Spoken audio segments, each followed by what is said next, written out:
She was 29, healthy, in a loving relationship, and completely confused about what was happening to her body. Sex had started to feel uncomfortable. Her desire had pretty much disappeared. And even though she kept searching for answers on blogs and forums, and even talked to her doctor, she was left with vague advice, a prescription she didn't want, and the feeling that maybe this was just how it was going to be. But here's the truth. She's not alone. Welcome to the Zen ReGen Podcast here on YouTube. I'm your host, Megan Sharpe, and I'm so glad you're here. This show is your go-to space for the latest breakthroughs in health, wellness, and aesthetics. From red light therapy to longevity medicine, we cover it all with one goal: to help you feel, look, and live your absolute best. Make sure to hit subscribe and tap the notification bell so you never miss an episode. And if you're ready to dive deeper and work with our team, head to ZenReGen.com. Now let's get into today's episode.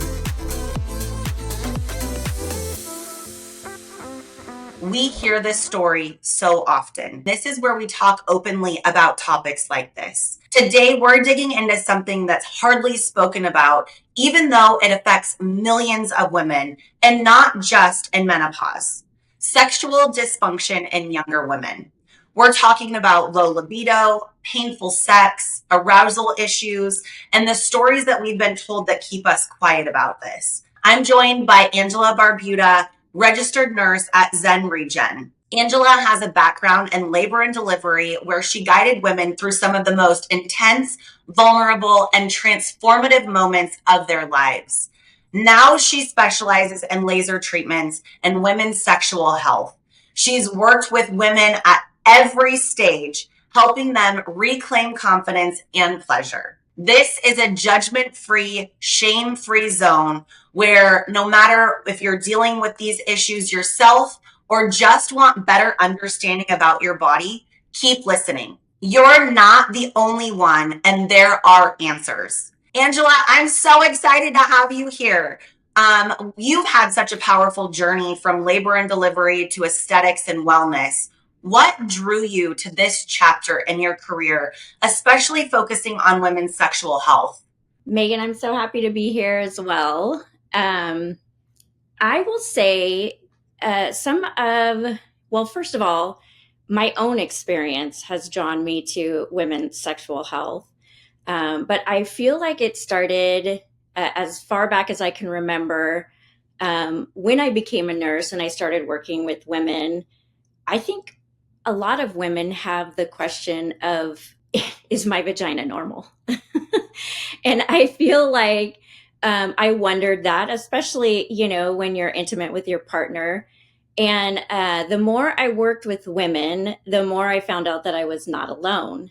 And it wasn't until I started working for a plastic surgeon where women were coming in for labiaplasties all the time that I realized that women have no idea what a normal vagina looks like, because a lot of these women that came in, to me, their vagina looked normal. And I had seen a lot of vaginas just in labor and delivery. And of course, you can't really judge with labor and delivery or postpartum, but just in plastic surgery, you see a lot. And from what I could see, I was actually relieved that my vagina was actually normal. And I don't think women know that. And even today with YouTube and I mean pornography and Hollywood, if anything, I feel like that has ruined what sexual relationship or what sexual health really looks like.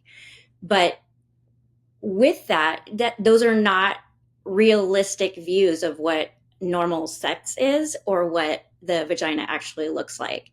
So in going through that experience, as I came to work for Zen, one of the most common things that I will hear when a woman comes in and starts talking to me about sexual dysfunction is that they don't believe their vagina is normal. They think it's abnormal. It doesn't look right. And part of that is them education, of course. Today in our education, I think we're fully focused on not getting pregnant or how to prevent STDs versus, pleasure, what that really looks like for a woman. But in my experience, a lot of them just don't know. And so they come in feeling defeated and alone and ashamed And I think I developed a passion, I should say, of educating women on being comfortable with their body and what their vagina looks like. And that brought me in down to the loophole, or the, I should say, rabbit hole of sexual dysfunction, and really what is that, and who experiences it, and who has the issues. I think all of that is so important because what even is normal? I mean, you can say that about so many aspects of life, but what is normal? And it's just that they're seeing other things, or they have a preconceived notion of what normal looks like or feels like. But I think you hit on something so important, the education behind it all, and making them feel comfortable and kind of getting rid of those preconceived notions that they have is so important. You have seen firsthand how disconnected many women feel from their bodies, especially after big hormonal shifts. What are some of the most common concerns that younger women bring up when it comes to their sexual wellness? This topic is so underreported. And in fact, as I began to develop a passion for women in general and our bodies and what we do, I feel like, first of all, we have to define kind of what is sexual dysfunction, right? I mean, that can mean so many different things, and it affects all ages, I believe, of women. Sexual dysfunction, I think, can be categorized in a couple different, broken up into a couple different parts. And one of those is pain during sex, right? If you're having pain, you don't want to have sex. The other one is desire. Do I even want to have sex? And a lot of women will tell me, I want to be intimate, but why? I don't understand why I don't have the desire. And then there's other women that have the desire to have sex, but arousal isn't possible, or they're having issues with arousal. And then there's the simple fact of just having the actual orgasm. And I think those four parts are what gives us that overall picture of what that looks like. Just like we have to define or, remove the preconceived notions of what a normal vagina is, I think we also have to talk about what good sex is, right? Because that means something different to everybody. Some people are not going to have that desire. They're not going to feel that burning hot desire to want to have sex if it's not good sex, but good sex looks different to everybody. Absolutely. And that's right on. What is good sex? And that's a completely individualized answer for each person. I feel like, as a woman and as a mom and a wife, and I know for me, my life is crazy busy all the time. I have four children, I work, I am actually in school right now getting my master's. And all of that plays a role in sexual health, and my desire, right? So all of those four parts that we talked about, it's very complex, because for women, I feel like if we don't have all our ducks in a row, like sometimes that sexual part just isn't going to fall into place, and you don't have the desire, or you're unable to be aroused. So understanding that for women, we wear so many hats on a daily basis, and often our calendar is completely overfilled. We're overbooked and we're exhausted when we get home. I think the real question is, what's the bottom line of why we're having sexual dysfunction, and what can we do about it? Yeah. And does that, for each person, that looks a little different. As far as for younger women, what I hear the most is usually more about their mental status. So women will come in and tell me, I don't know what's wrong with me, but I'm unable to have an orgasm, and I don't ever feel like having sex. And those are the common ones. And most of these women feel ashamed. They feel alone. They don't think that anybody else is going through it. And several of the women that I have spoken to about this have gone to a doctor about it. And the answer that they get is, you're too young to have sexual issues and it'll pass. Or that you have depression or anxiety, and they end up on some sort of antidepressant or anxiety medication, which I am not saying that's not necessary, because, our brain is probably our biggest sex organ. So I do think you do have to address if you have some sort of underlying condition. But the common theme is younger women do not feel heard and are completely dismissed. And in saying that, I do have a personal story. One of the patients that I see, she agreed to share her story. And if you don't mind, I'll share it with you guys. I would love that. Yes. So this is a young 20-year-old woman that I see at Zen, that I've been working with. And she feels very strongly about sharing her story so that other women her age know that they're not alone. So here's what she says. As a young woman in my 20s, I felt completely alone in what I was going through. I constantly felt broken and ashamed, like something was wrong with me that I would never be able to fix. When I finally brought it up to a doctor, I was told I was too young for it to be a real issue and that it would eventually pass, but it never did.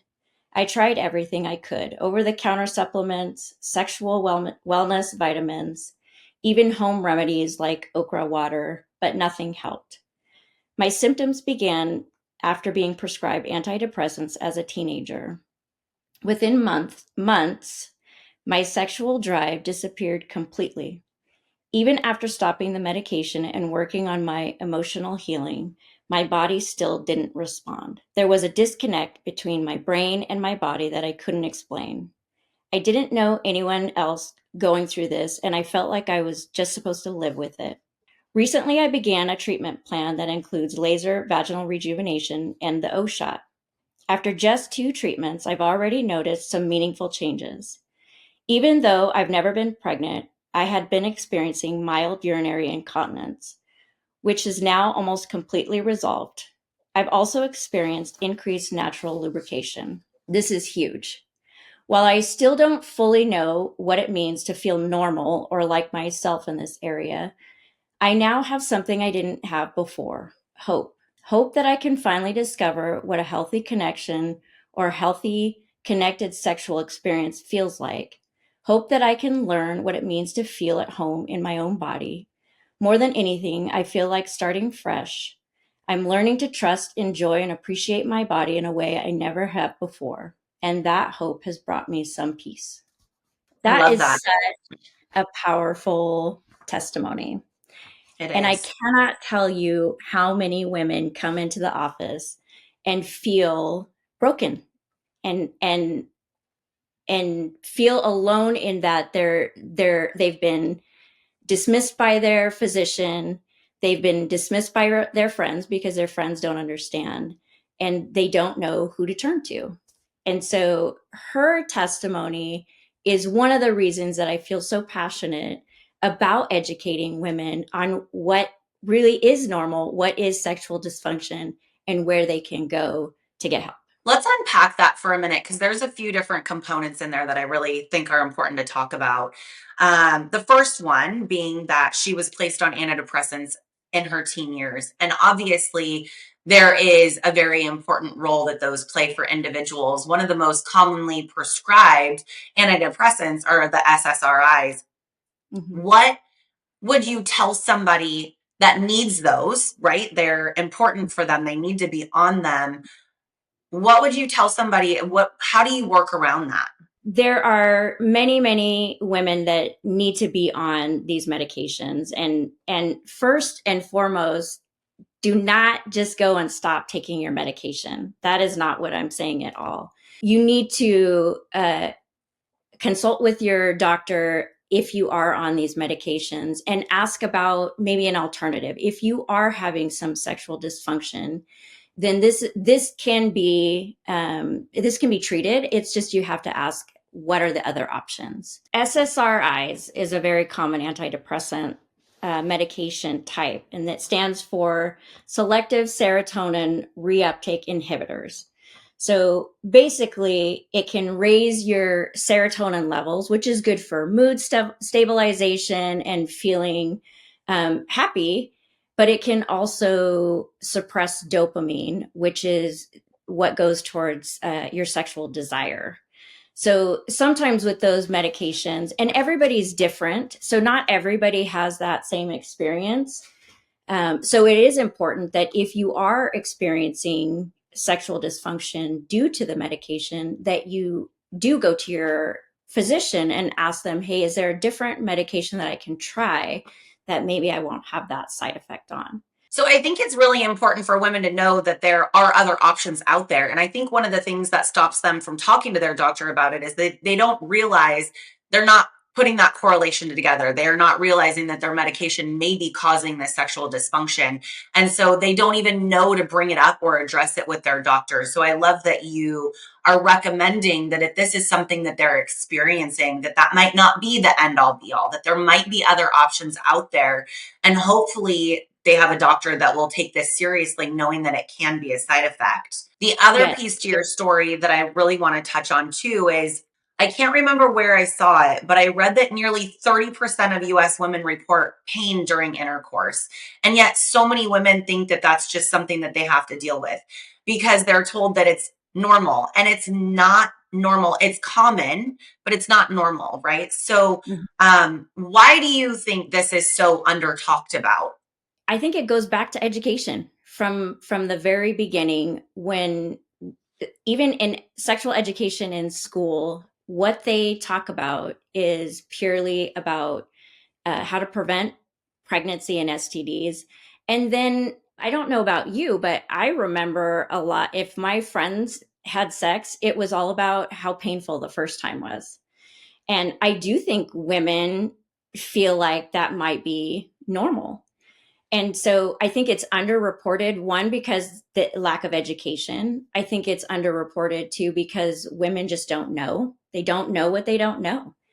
And three, because they are ashamed and they don't want to talk about how it's painful for them, and everybody else is out there having a great time. I talked a little bit about it, how Hollywood just ruins it. But, we tend to look at romance novels or the, romance movies, and look at their sexual experience and think that's what it should look like, or like the scenes in the shower. Have you ever tried to have sex in a shower? It's not. I mean, it's all hot and steamy in the Not shower. as glamorous as the shows make it seem, that's for sure. Exactly. And so I'm always baffled that, we wouldn't think that somebody who played a doctor on TV is a real doctor in real life. Why do we look at the sexual experience and go like, oh yeah, that's what it is? And because I don't have it, now I'm feeling less than, and that I'm doing it wrong, or that it's not what it's supposed to be. So that is why I think women just don't report it. Yeah, which then leads to their lack of desire and other Yeah. issues that come with it. I think communication with your partner is big too. I think that's an area that's definitely lacking because, again, they feel shame and Yeah. they feel like they're supposed to be wet and ready all the time for their partner, but their partner doesn't even realize that they're struggling with some of these things. And I think that is a very important component in your partnership, because you shouldn't be in this alone. It shouldn't just be all about their pleasure. It should be about yours too. And you should hopefully be with a partner that will be understanding and try and work with you on ways to mitigate some of that pain. 100%. I think that brings up another answer that I get all the time, or a concern that I get. And it is women who they are more worried about their partner during sexual activity. So is he liking this? Am I taking too long to have an orgasm? Is he getting tired of this? There's all this thought process or pressure about, am I pleasing him? And we forget that our own body should be feeling pleasure during that time. That performative aspect of us as women really is because we are the maternal ones, right? We are brought up to be the caregivers. We are taught from a young age that we're supposed to make sure that everybody else is taken care of, and that is not something that feels natural to us. And again, when we don't talk about this, when we don't remove that stigma, it makes it really hard for us to realize that this is about us too, and it's a partnership, and we should find just as much pleasure in it as our partner does. We touched on desire, and libido is obviously a big one. So many women will say that they love their partner, but they just don't have any interest. So where do you begin when somebody comes to you and starts telling you these things? How do you break down those walls, those barriers, and really start opening up this conversation to figure out what's truly going on with them? Yeah, that is a tough question and a tough desire is so complicated because if you think about for women, in order for us to have desire, there are so many things that come into play. First of all, when somebody comes in and talks to me about their libido, I ask them what they've been doing to increase their libido just on their own. What have they tried?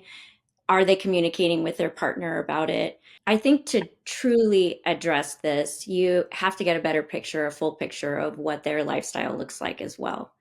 So, for instance, if somebody comes in and wants to have better sex or to feel more desire or to even have an orgasm, some women are struggling, used to be able to have an orgasm, but somehow now they're not able to do that anymore.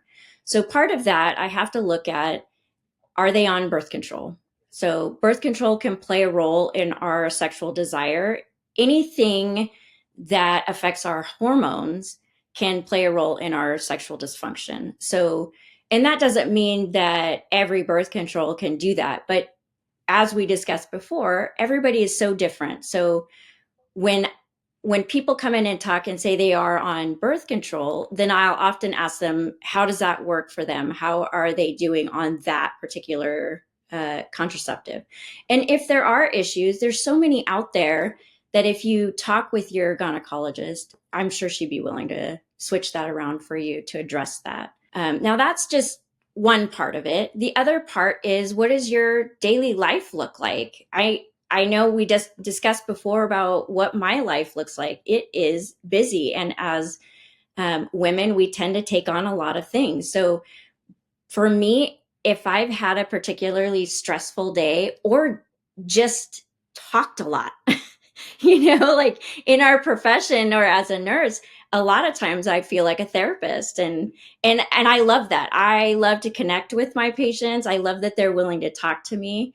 But as I come home, the last thing I want to do is talk or connect. And I feel like I need alone time or I need a break or time to breathe.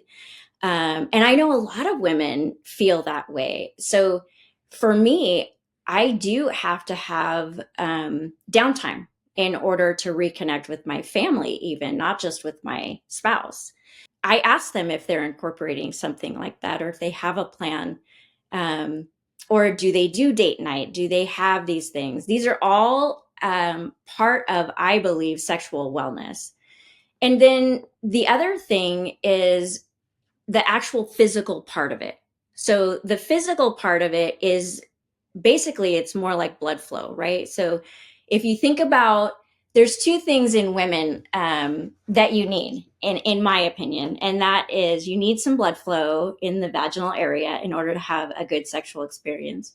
And then there's the mind, right? If we're just talking about the physical part of it, that's something that actually we can help you with at Zen. So we talk about vaginal rejuvenation, which is laser therapy that helps with blood flow in the vaginal canal. It helps with natural lubrication, tightening if you need it, building collagen, and overall increasing your sensation. We also have the O shot, which is PRP, your own blood, where we spin out all the platelets and the plasma and use that to inject back into the vaginal area, where you actually get increased sensation and blood flow from that. So the physical part is something that we can address as well. Now, when it comes to your mental state, I do think that is where we get more complicated. And that's when, as a practitioner, it kind of gets out of my hands and it's more like they have to do their own footwork. Now, that could look like maybe they do need to see a therapist or their physician about getting on some medication. Or my personal favorite is we actually have pelvic floor therapists. And that's not just for women who have had babies or that have urinary incontinence. If you think about the vagina or the vaginal area, I think you have to think about it as like a whole package, right? So our pelvic floor is a part of our vaginal, how we have an orgasm, how we get blood flow, and how we function. And if our pelvic floor is not healthy, then I think you're not going to be able to get the proper blood flow where you need. And so seeing a pelvic floor therapist, they actually can help you with things just like with movement, where it make you more comfortable with things with urinary incontinence. Also, there's an issue that a lot of women don't talk about where maybe they're too tight. And basically what that means is their muscle inside the vaginal canal is just too strong, right? And that would lead us to the pain part of sex. And they actually have therapy for that to help women feel comfortable. So there are so many options for women if we can educate and talk more and communicate about the fact that they actually have options. That's all super helpful information. A couple of other things that I'd like to add too is nitric oxide. That's a supplement that I started taking for many different reasons, not just sexual wellness. Cardiovascular was one of them for sure. But I think that is something that a lot of women who struggle in that area may wish to consider too, and using that in conjunction with all of the other therapies and services that you had talked about. For those that are struggling with the pelvic floor piece of things and they need help strengthening those pelvic floor muscles, Cella is another awesome option. It's you come in, you sit on a chair fully clothed, you could read a book and you just hang tight for about 20 minutes and it does help strengthen those pelvic floor muscles. So there are so many options out there. And one of the most important pieces when a patient comes to us to Zen or to see you for these things is really getting to the bottom of that medical history. Like you said, going through their medications, what have they tried? And when it comes to altering their hormones, a lot of women don't realize that it's not just hormones themselves, but their lifestyle plays a huge role in that. What they eat, how they exercise, those all play a role in how your hormones support you or don't support you. I want to make it clear that this is not just a menopause problem, because I do think when we say sexual dysfunction, that a lot of people think, older lady, pre-menopause, and all of these things that we talked about today can happen in your 20s. It's not a surprise that women in their 20s have hormonal imbalances. I could not agree more. Angela, thank you so much for this conversation. I know there are women listening right now who feel seen for the very first time, and that's truly what this podcast is all about. If something in this episode resonated with you, don't ignore it. You deserve to feel good in your body and confident in your intimacy. I would suggest visiting ZenReGen.com to book your consultation or explore our women's sexual wellness offerings. But if you're not quite ready just yet, continue to research, continue to discover, learn yourself what your needs are, what your desires are, and what truly makes you happy and feel confident. If you know a friend who needs this conversation, send it to her. And I also think that it's important for men to hear this because knowledge on this topic will make them a better partner. We'll see you next time on the Zen ReGen podcast, where we get real about health and wellness. Until then, continue living your best life. We'll see you soon.